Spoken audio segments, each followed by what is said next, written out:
Hi class, this is instructor Fran, and I wanted to try to make a 10-ish minute video to help talk you through logical fallacies.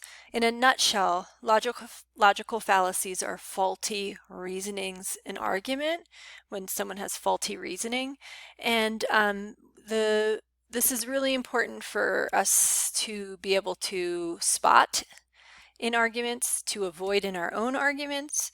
And in addition, this also happens to be one of our 3 student learning objectives for this class. So not only will you have a little embedded quiz in this video to take, but there'll be a separate quiz on these logical fallacies as well. So pay attention, take notes if you need to, and I'm also going to include a handout as well in our modules for this as well, so you can study on and use as a resource for the quiz.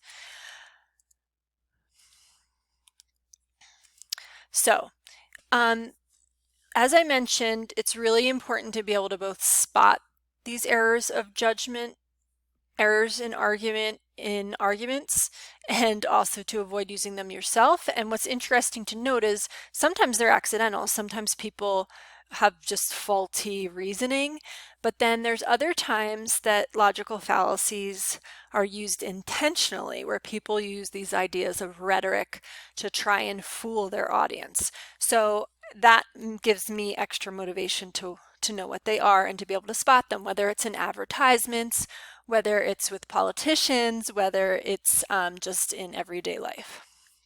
Okay, so I'm going to give you 10. I'm going to try and run through them fairly quickly. The first one that we're going to talk about is AdHominem. And if you can think of like HOM, that prefix or root word, I guess it means person. So this means to the person.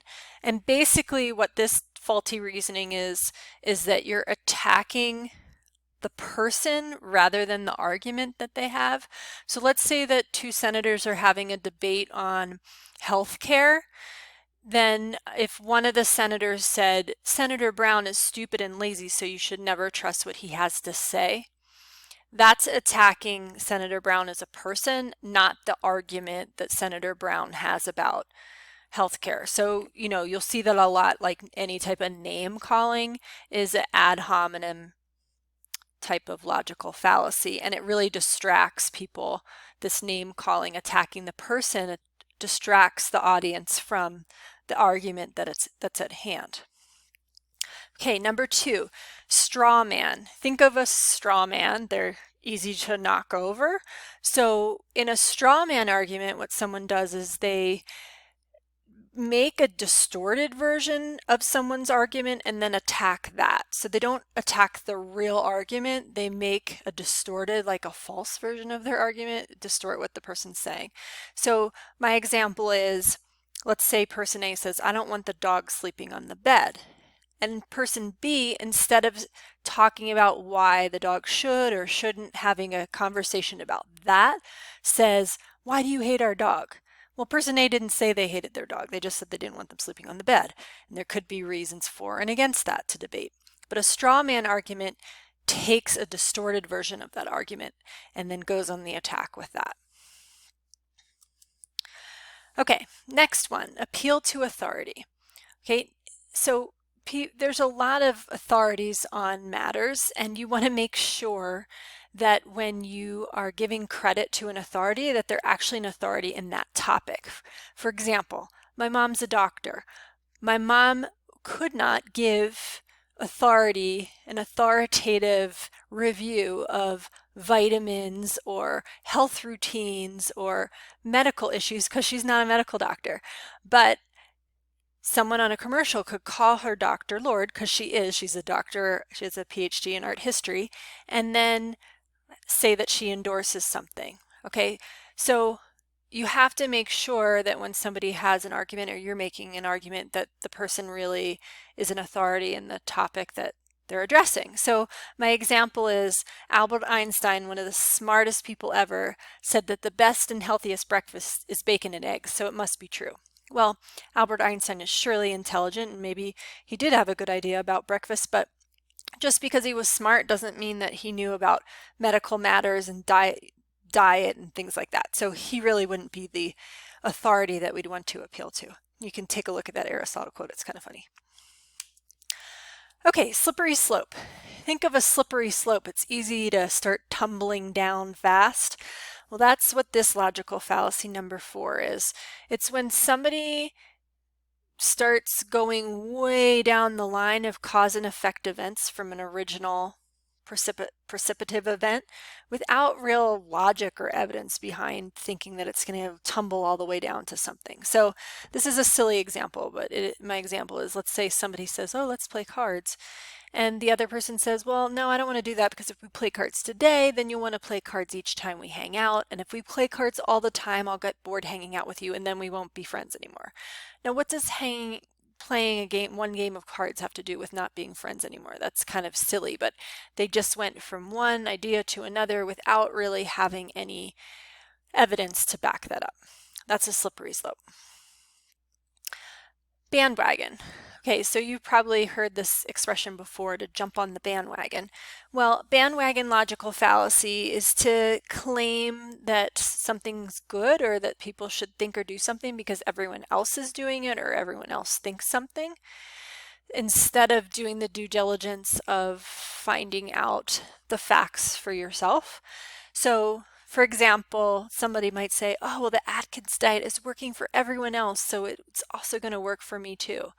Well, just because something's popular and people are saying it's working doesn't mean it really works, and doesn't mean that it'll necessarily work for us. We'd want to consult a doctor or a dietitian, rather than just looking for something being popular. Okay, appeal to ignorance. Appeal to ignorance is saying that something is true because it hasn't been proven false, or that something is false because it has not yet been proven true. So let's say somebody says, oh, what do you think about this case where they're saying whether somebody is innocent or guilty? And the person says, well, so-and-so hasn't proven to me that they're innocent, so therefore they have to be guilty. So it's really switching the order of things, that really you don't know something is true or false until it's been proven true or false. The next one that I want to talk about is the false dilemma. Sometimes people call it the either-or dilemma. It's when you are confronted when somebody gives you two choices, when there's really a lot more than two choices. So think politically, somebody might say about America to someone that's protesting, love it or leave it. When really there's there's just not two choices of loving where you live and leaving where you live. There's a lot of things in between, space in between, of really liking something and wanting to improve upon it. So false dilemma, you're presented with two choices and really forced with those two choices rather than this idea that there's space in between.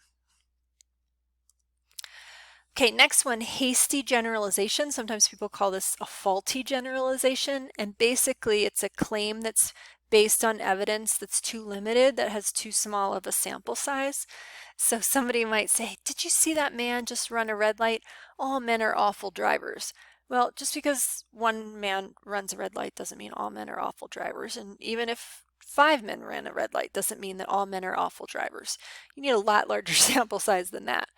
Okay, sometimes we see this if you listen to commercials carefully, that a commercial might say, 4 out of the 5 dentists polled said that such and such toothpaste was the best. Well, 5 dentists isn't that many people to ask. And although they're an authority on the matter, you'd want to hear from more than just 5. And you also don't know the details. This is an aside, but you also wouldn't know the details if they were paid to say that or whatever. But you will need a big sample size before you make a claim about something. Okay, 2 more. Number 9, red herring. A red herring is when information is presented with the relevant information that is just distracting, and it takes away your attention from the relevant and important information. So let's say someone goes to their boss and said, wow, it's really hard to make a living with the current minimum wage. And the boss says, are you kidding me? When I was your age, I only made $4 an hour. Well, really, what the boss made, let's say it's 30 years ago, is irrelevant to now, just because $4 an hour could have gone a lot further 30 years ago than it does now, than even 7.25 or whatever the federal minimum wage is now. So when information that isn't relevant to the current time and argument is thrown in, it distracts from the topic at hand. And this is done a lot in politics, and sometimes, like this one actually is a little trickier because it still has to do with minimum wage, it still has to do with a wage. Sometimes there's information that's thrown in that really has nothing to do with it at all, but it distracts people from the real argument. Last one, appeal to tradition.